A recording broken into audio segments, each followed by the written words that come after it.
Welcome to New Stripe City, a YouTube channel for diehard Bengals fans. I'm your host, Ace Boogie.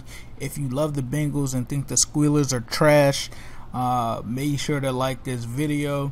If you love the Bengals, subscribe. If you're diehard, be sure that you hit the notification button. So today I want to talk about replacements for Tyler Eifert. Obviously, Eifert was injured, and the Bengals need someone who can step up and fulfill those shoes. I'm here to tell you that CJ Uzomah is that guy, right?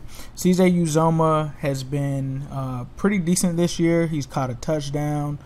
He's a guy that can, at some points, like when they were really revving Eifert up, there were some people that went as far as to say that he was better than Eifert. Now, I would never say anything that crazy, but CJ Uzomah was definitely a weapon in the offense, and I think that he's a guy that really can step up and replace him. I'm even adding him in my fantasy league, so if you're here for fantasy purposes, definitely add CJ Uzomah. I think he's a guy that was at UF as a receiver, came into the NFL, was a little raw. The Bengals have worked with him, and he's really come on as the best tight end. Some people might think that it's Tyler Kroft, but CJ Uzomah, in my opinion, is better than Tyler Kroft. Let's just keep it real.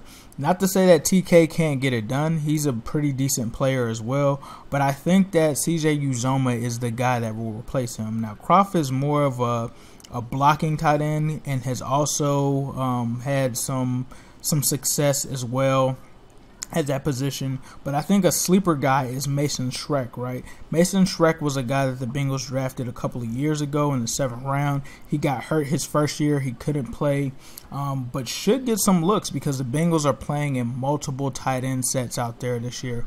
So keep an eye on Mason Schreck. He was a guy that made the final 53-man roster for a reason, even over Ryan Hewitt. So he's definitely a guy that they were high on. They haven't put him on the practice squad or anything. He's actually been on the 53. So we'll get to see what Mason Schreck can do. He's definitely a guy who's also in that receiver mode at the tight end position, but the Bengals are still fine. It's kind of crazy to say when you lose a guy like the magnitude of Eifert that they're still fine, but this not wide receiver, but this tight end position is pretty deep.